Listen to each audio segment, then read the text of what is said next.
the Huntsman World Senior Games Active Life. My name is Kyle Case, and I'll be your host on this amazing journey as we attempt to help you get the most out of your life. Joining me in the studio today is my co-pilot, Jeff Harding. Jeff, how are you today? I'm well, and welcome back. Well, thank you. I was on the road last week. Thanks for filling in, and I did listen to the show. It was great. Good job. Well, thank you, and Michelle did a great job as well. Yeah, awesome. Well, let's just start off with this. Okay. The Huntsman World Senior Games is almost here. Yes, the registration is now closed. It did. We closed down on September 1st, and that is a big check on our list of things to get done before the games can come. So that was a big one. But even though registration is closed, it's not too late to be part of the games. Absolutely not. Yeah, I'm talking about volunteering for the games. We need a ton of help. And if you're interested in meeting new people from around the world or just having a great time, which is what you'll have when you volunteer at the games, then you might as well register to become a volunteer. That's right. And you just go to the website. Very easy. Seniorgames.net is the website. You click on the volunteer link, and from there you can either log back in or create an account, and you get the opportunity to choose the things that you're most interested in as far as helping for the games. And Jeff, you head up the volunteers for the games. What are some of the things that are available? Well, right now we definitely need some help with sports. Track and field needs help. The registration check-in area is looking for some help. So is the gift shop. The refreshments is always looking for help. We need people to help get the refreshments out to folks. So there's lots of opportunities. We need people to help stuff the athlete bags when the time comes. There's, again, like you said, Jeff, there's tons of opportunities to help out. We end up recruiting about 2,500 volunteers throughout the course of the games, and their role is so valuable in helping the games happen. They're actually the face of the games. So the athletes, as they come in, and they don't think of Kyle Case or Jeff Harding when they're talking about the World Senior Games. They're talking about the folks that are on the front line, the volunteers they're actually working with, and that is really amazing. It is, and the community has always rallied around and helped out, and now is really the great time. It's the perfect time to check out that website and see what's available, and start to help us fill in some of those gaps. And again, you get to meet such great people from all around the United States, all around the world. And appreciative folks. They're very appreciative of the volunteers. Absolutely. It's a great experience. So really again, seniorgames.net. Check it out there. Click on the volunteer link, and you can just see a wide variety of opportunities to get involved and to help out and be a part of the games. So that's right. Wonderful. Well, Jeff, it's a multi-billion-dollar industry. What could that be?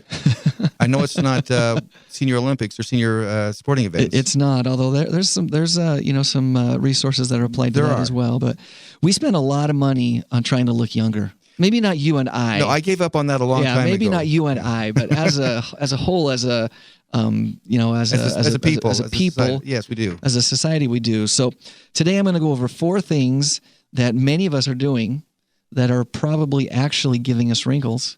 And if we avoid those things, the chances are we'll look younger. Yeah, by avoiding these things, we'll hopefully look younger, and none of them cost anything. Well, cool. They're all free. I'm excited. Okay, good. Okay, here's the first thing. Number one thing that many of us do that is probably causing wrinkles: sitting too much. Yeah. I'm guilty of that, and I know where it puts wrinkles, right around my middle. It does. And, obviously in today's world, so many of us work behind a desk, behind a computer. We just spend a lot of time sitting around, and then when we're done working, we go home and sit more, and we need to exercise more. Exercising just 30 minutes twice a week, not only helps keep skin looking younger, which is great, but it can also reverse some skin aging effects. They found that through new research that was done in Canada.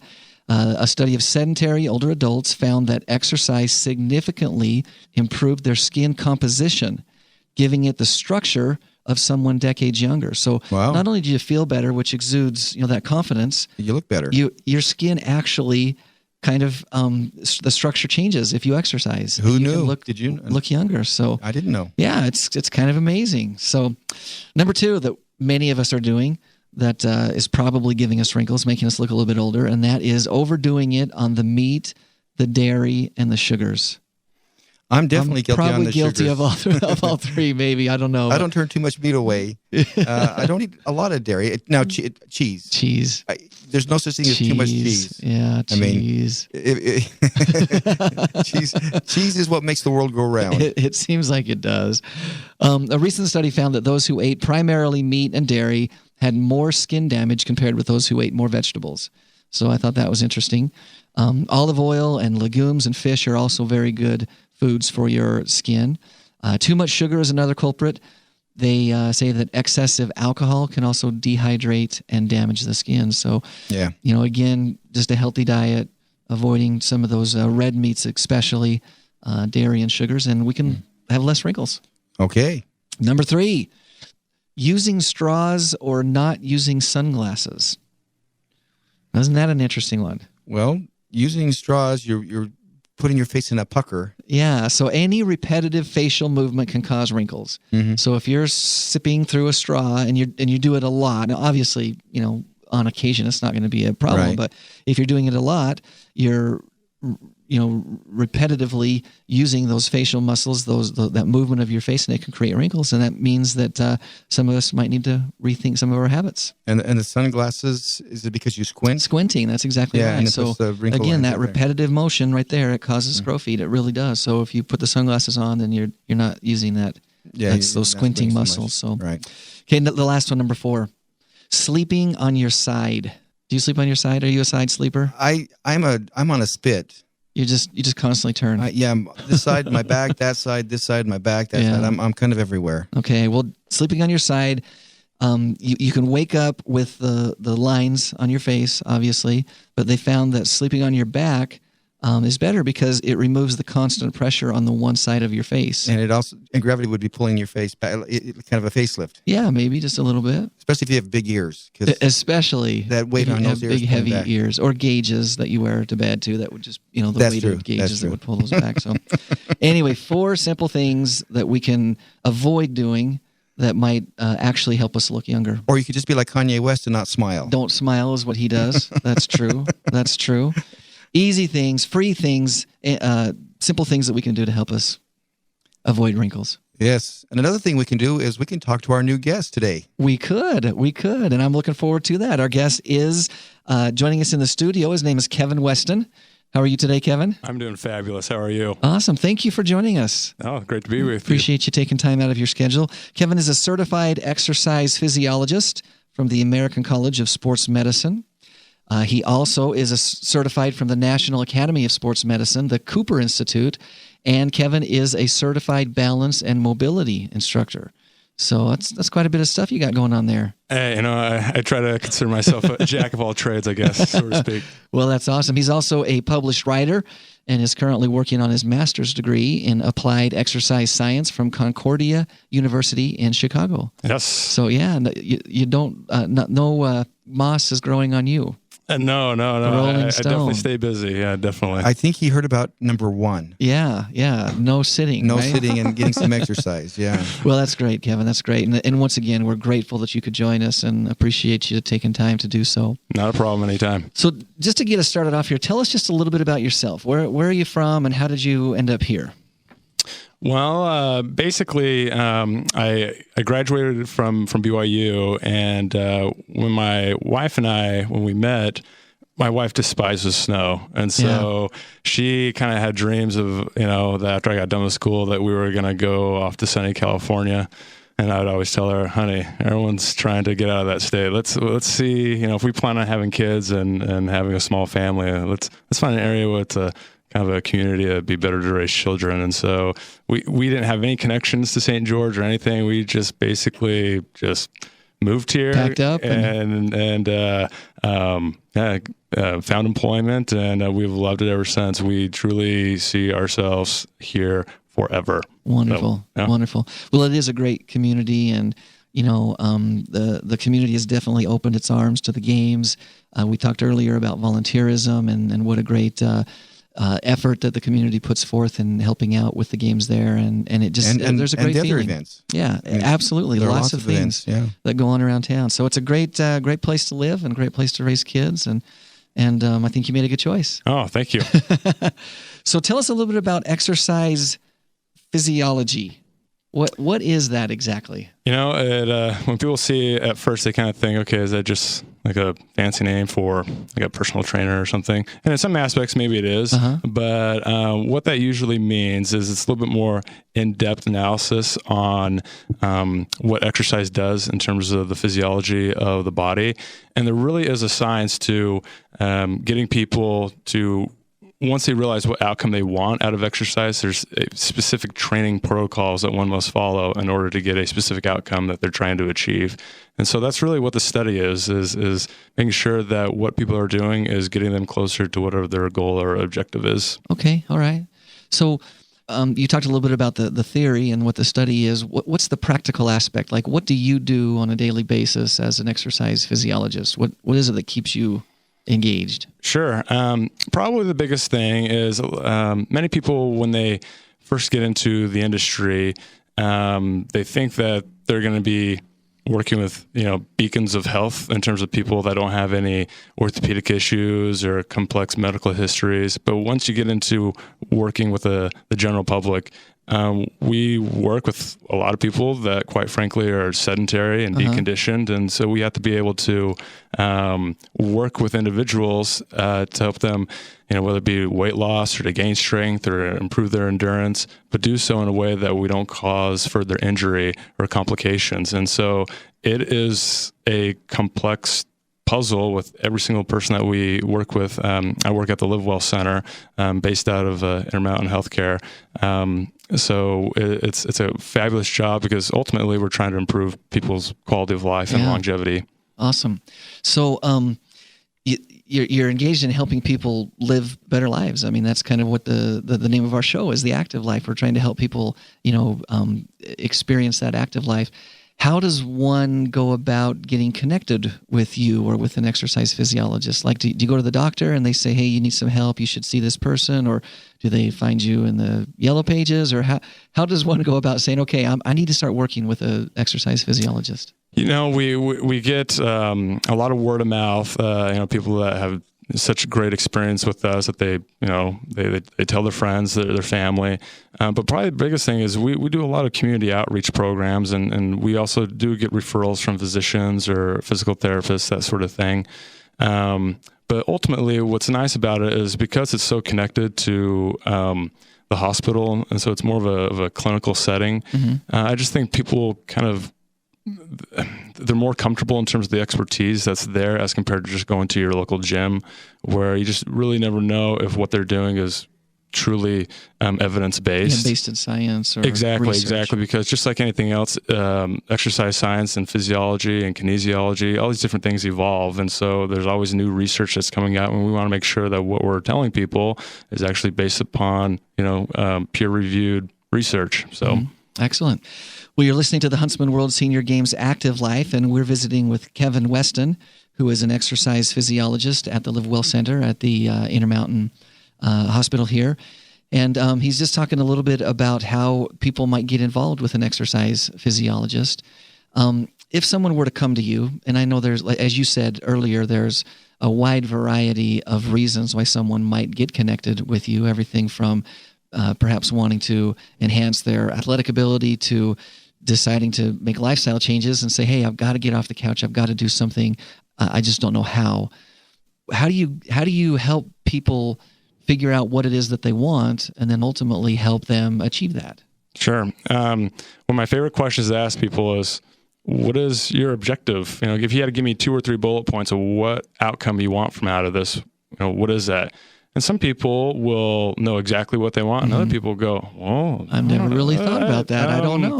I want to get healthy," and we have to kind of dig a little bit deeper in terms of specifics of what they're looking for. But we do evaluations. We do a number of different evaluations to really figure out not only do what they want, but where truly are they at today in terms of a physical fitness standpoint, in terms of cardiorespiratory capacity, in terms of muscular strength, flexibility. We look at all these different components to really figure out, if we are to help them, what is going to be the best approach to help them get to step 1, and then a step 2, and a step 3. But it's more of an effort that's combined in terms of it's a collaboration where we're getting feedback from the client as well as the theory that we know, to really help them to achieve what they're trying to accomplish. So this is interesting to me. This really is. If you, for example, were overweight and you maybe even were obese and you needed to lose 100 pounds, and someone said, okay, something's got to change. My life has got to be different. They go to the doctor. Eventually, they end up in your office. If I were 100 pounds overweight, what would you do?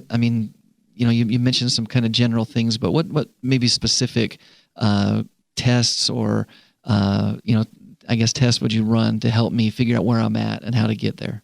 Sure. So we have a variety of different assessments based upon the individual, but really the number one thing is finding things that these individuals can do that's not going to cause injury. That's the biggest thing that we run into is, I know I need to lose weight, so I started doing a program that my friend does that's not overweight, or I bought a product off of the television, whatever. I was up at 1:30 at night, my shoulder, I saw this my great knees, thing. my hips, exactly. And so now we kind of compound the problem, because now not only are you overweight, but we have these other issues that we have to work around as well.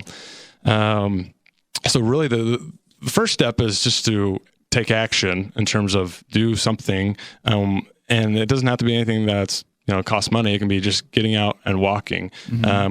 Trying to find more opportunities to take the stairs or to stand or do anything that's not sedentary. But your question specifically, there's a lot that goes into it, and so I'm trying to be a little bit more specific than maybe what I am right now. But the biggest thing really is just taking that first step to where we can put together something that's going to be very specific to the individual, and that's not a one-size-fits-all approach, which a lot of people, they kind of want that until we start to get into the complexities of that person, to where we call an exercise prescription is what we do, where we design physical fitness programs that are completely tailored to the person and what they're working through. So wow, so it's really a personalized prescription, I guess. Absolutely. As you said, it's a very personalized program. A big part of my program is designing programs. I can honestly say there's no two that are exactly alike. Now, if somebody had an injury and they were to come to you, would you help them work through strengthening? Like if they had a pulled muscle or a hyperextended knee or something, could you develop an exercise prescription that would help them rehab and strengthen and get it back to where it needs to be? So what we call that. The biggest part of what our service is post-rehabilitation. So if it's something, so our objective is not to fix an injury. That's what physical therapy does and other therapies. But once, they've been clear that, hey, we definitely have you doing more physical activity than what you're doing so that you're not going back into rehabilitation. Once we have that standpoint, or when we're at that point, our goal is to get them to do as much as possible without causing re-aggravation of that injury or causing new injury. So it's what are we able to do to not, to get you moving more, but not make your situation worse. So definitely this is not to be confused with rehab. This is, like you said, this is the step afterwards. Exactly. Yep. Okay. Yep. But then after that, then it's about prevention, which is what we're all about. Awesome. And maintenance, I would assume. Bingo. Yep. Absolutely. So we've talked a little bit about one end of the spectrum. Let's shift to the other end of the spectrum. In exercise physiology, is that an area that someone who's already active, or maybe even an athlete, or even an elite athlete, would they come to you, and what would you do for them? Absolutely.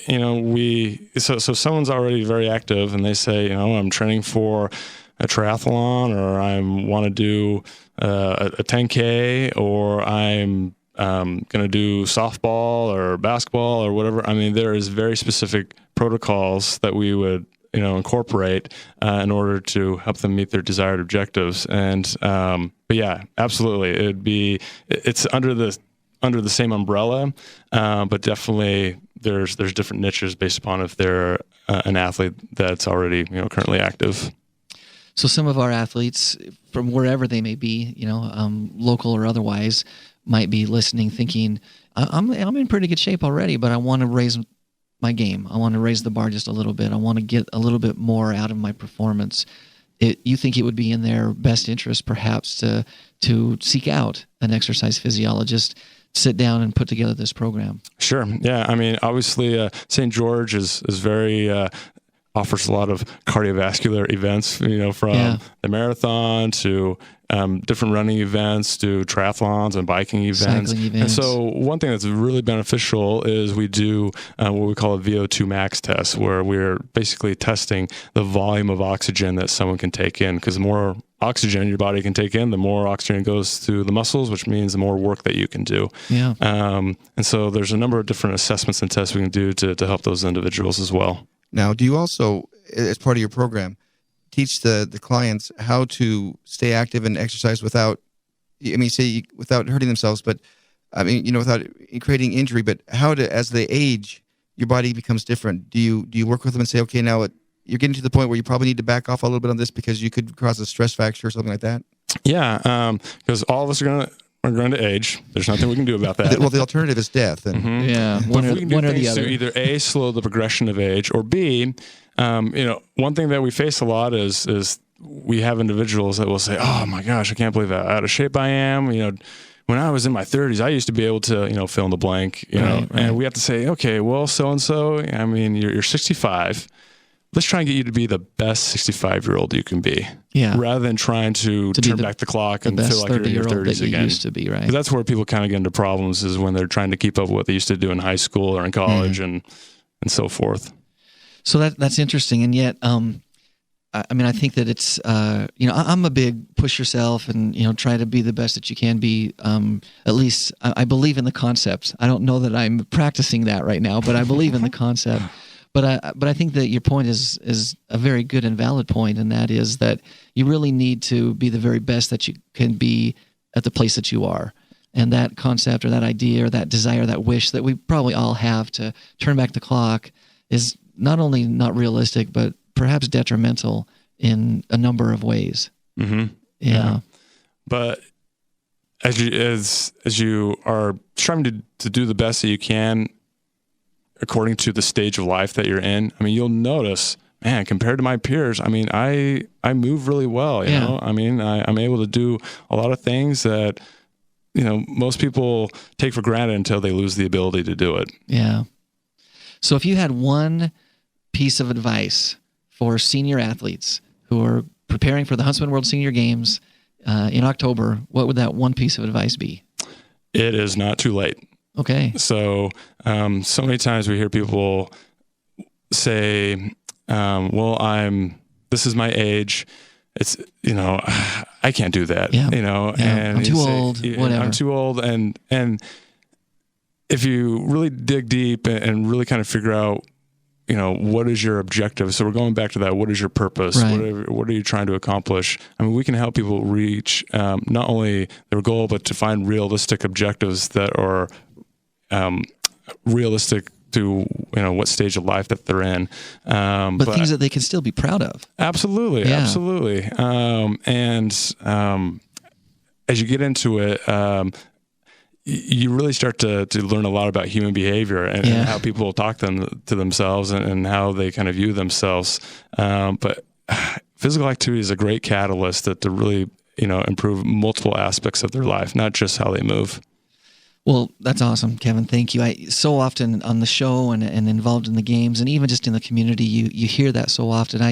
I just decided I was going to do it, and then they jumped into it and did it, and then here they are living a life that is very fulfilling. So wonderful. And inspiring the rest of us. Absolutely. Well, Kevin, that's about all the time that we have today. But thank you once again for joining us. Anytime. Appreciate it. I had a lot of fun. Thank you. Appreciate it. So, Jeff, I want to start talking a little bit about some of the awesome events that are coming up in October that are associated with the games. We talk a lot about the sports, but we have a variety of different things. Our event is 2 weeks long, and because of that, we have two special events to welcome our athletes to the games and to the community. Mm-hmm. We have our opening ceremonies and our concert and celebration. That's right. And I want to talk just a little bit about the concert and celebration. This event is just that. It's a concert and it is a celebration. It's a lot of fun. And it's a lot of fun. And this year we have a great act. It's called The British Invasion Tribute. Now, when I say that to most people, they think, oh, great, it's going to be a Beatles tribute band. And yes, to some degree, but they go much more than that. They do play Beatles songs, but they play a lot of songs from British acts from the 60s, like the Rolling Stones, the Moody Blues, the Kinks, the Animals, Herman's Hermits, the Yardbirds, the Who, and much, much more. Mm-hmm. In addition to that, They then cover the American response to the British invasion, which are bands like the Monkees, the Beach Boys, the Mamas and the Papas, the Doors, Paul Revere and the Raiders, Creedence Clearwater Revival, all kinds of great bands like that. Now you're talking about my youth growing up. Hey, this is great music. This is great music. And then if that's not enough, at the end of the show, they finish off with a medley of the biggest Beatles hits. Oh, that'd be fun. So this is going to be a fun show. It's going to be great. This is going to be a great one. And here's the best part of the whole deal. It's free. It's free. It's a free show to everyone. And thanks to the generous support of the Larry H. Miller Megaplex, one of our gracious sponsors, we're able to do that. Mm-hmm. And so we want to invite everybody to bring your family, your friends, youth groups, your frenemies, your complete strangers that you meet on the street to come to the British Invasion Tribute on Tuesday, October 13th at 7 p.m. at the Dixie State University Burns Arena. And did I mention that it's free? I think you did. Well, here's the inspirational thought for the day. Success is no accident. It is hard work, perseverance, learning, study, sacrifice, and most of all, love of what you are doing. That is from Pele, the soccer legend. Until next Thursday, stay active. Bye, everyone.